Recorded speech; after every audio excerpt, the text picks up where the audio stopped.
మానసిక దివ్యాంగుల ప్రత్యేక పాఠశాలలో మంచి మనస్సుతోటి సహృదయంతో సమతా మమతా మానవత భావాలతోటి కళ్యాణి గారు వాళ్ళ టీము ఎంతో కష్టపడి ముందుకు తీసుకెళ్తున్నారు. మేము కొంచెం చర్చించుకున్నప్పుడు అందరం కలిసి వీళ్ళకి కొంత స్థలం కనుక ఉంటే ఆ స్థలంలో దాని కనుక స్కూల్ కనుక ఏర్పాటు చేసుకుంటే బాగుంటుందని చెప్పి ఒక చర్చ జరిగింది.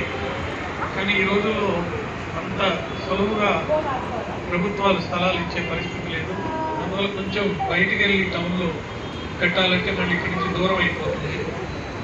మరి అటువంటి పరిస్థితుల్లో ఎలా దీన్ని నిర్మాణాత్మకంగా ఒక మంచి ప్లానింగ్ చేసి సాధనతో ఆ మనకున్న ఆశయాలను విజయాలను సాధించే దానికోసం మనం కృషి చేయాలి. దాని మీద మనం తప్పకుండా మనం అందరం చర్చించుకోవాలి. ప్రత్యేకమైన పిల్లలకి ప్రత్యేకంగా మనం చూసుకోవాల్సిన పరిస్థితి బాధ్యత మన మీద.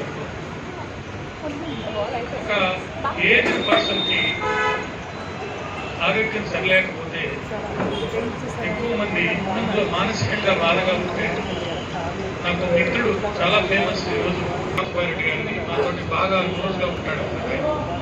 విజయవాడలో చెప్పాడు. విజయవాడ ఆయన ఒకరోజు మా ఇంట్లో మా మిసెస్ ఆయన మిసెస్ మీద కూర్చొని మాట్లాడుకునేటప్పుడు ఆయన ఏం చెప్పాడంటే, చాలా మంది తీసుకొచ్చి అప్పచెప్పేసి ఏదో ఒకటి చేసేది సార్ అని అంటారు.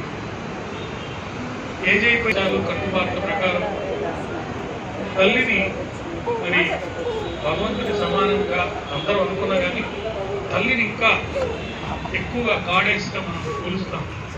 మరి తల్లి మీద ఈరోజు ఇంకా ఆ పవిత్రత ఆ అభిమానం ఎందుకుందంటే, తల్లి తను ఎంత కష్టపడ్డా కానీ పిల్లల్ని చక్కగా తన కంటే ఇతరుల కంటే బాగా తను అభివృద్ధి చెంది ముందుకు పోవాలని ఎంతపిస్తుంది. ఇప్పుడు నేను కోర్టుకెళ్ళి ఒక కేసు తల్లి బిడ్డకి సంబంధించి ఒక కేసు ఆర్గ్యూ చేసి రావడం జరిగింది. నిన్న తల్లి తండ్రి బిడ్డ ముగ్గురిని కూర్చోబెట్టి ఆ బిడ్డని 2.5 సంవత్సరాల తర్వాత తల్లికి చూపించే అవకాశాన్ని ఆక్రమాలు చేపడుతున్నారు. వాటిని కూడా మనం తీసుకొని అందరం